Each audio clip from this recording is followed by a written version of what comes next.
HitFirstBoxing.com, Tom Loeffler. Hit, big one tonight. K2 Promotions, back at Madison Square Garden. Vladimir Klitschko, Brian Jennings, how you see the fight going down tonight? It doesn't get much bigger than the heavyweight championship of the world at Madison Square Garden. It's in over 150 countries worldwide. You know, I think Vladimir has proven himself to be by far the best heavyweight in the world, and so he's at the second longest reign now, behind Joe Louis as a heavyweight champion. And I just see, Bryant is clearly a great challenger.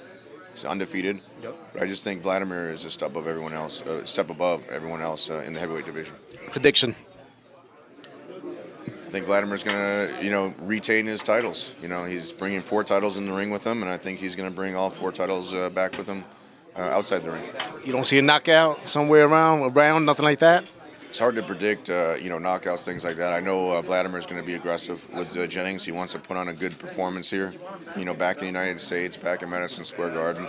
And so I think he'll really, put on an exciting show. And I wouldn't be surprised if there's a knockout, but it's hard to predict something like that. We over here, Triple G versus Willie Monroe Jr. Yeah. That's happening in California. Why Cali? Well,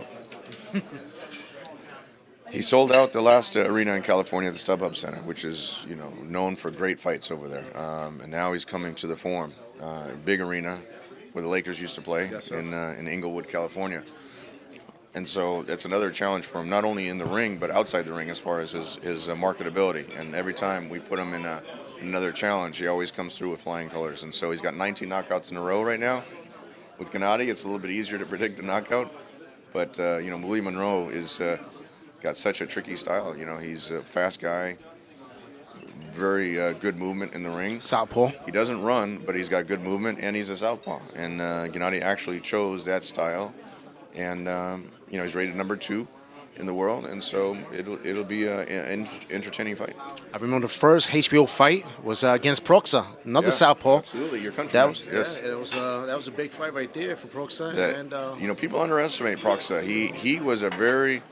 He had a great win over who did he beat? Sylvester, didn't he beat Sebastian Sylvester?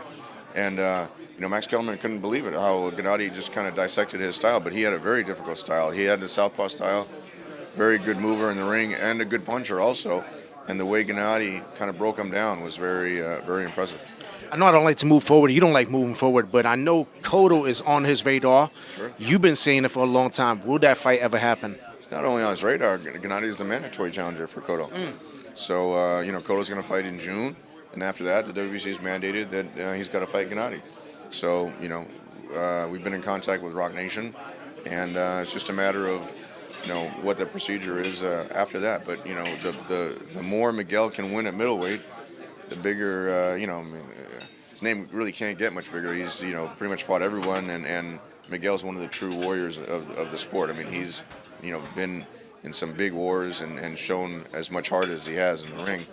And him and Gennady in New York would be a huge fight. Now, if he does not accept the Miguel Cotto, does he get stripped of his title? How does that work? Yeah, the WBC has made it clear that he gets one voluntary defense, and then he has to fight Gennady. He has to fight him. Oh, last weekend, there was a big one. Julio Cesar Chavez Jr., someone that I remember, I think he tweeted that he will knock out Gennady Golovkin. He will put $1 million, something like that. I can't remember, but I remember it was a tweet, something like that. And what happened? Andre Fanfara gave him the ass whooping, man. I mean, Fanfara, another great fighter from Poland. Yeah. He really showed, his class against Chavez, who bet, Gennady $1 million. He said if they were fought, that he would bet him $1 million. That if he didn't knock him out, he'd pay him $1 million. Changed the bet after that. Now it's a $2 million bet if Gennady knocked him out or if he knocked out Gennady. But he took a big step backwards, unfortunately, with that loss to Fanfara. You can't take anything away from Fanfara. Fanfara is a great fighter. I just think he was, too big, too fast. He was throwing combinations.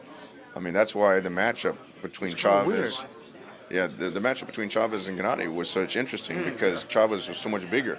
Gennady's a small 160-pounder, and Chavez, it's legendary for how big he is, coming into the ring. But the way Fanfara fought that night, it was very. We were there and with Gennady, and it was very impressive. No doubt.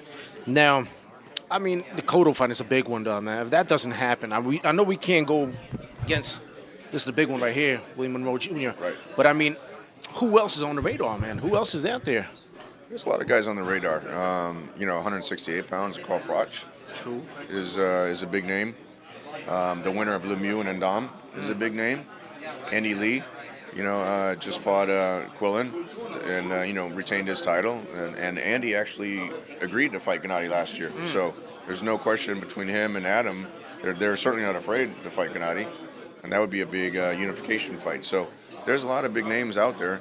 It's just a matter of getting one of them in the ring with Gennady. Tom, a couple last words for your fans worldwide. Don't miss Vladimir Klitschko tonight, HBO. May 16th, Gennady Golovkin at the Forum, also on HBO. Thank you, sir. Always a pleasure. Yeah. Thanks, Thank sir. you.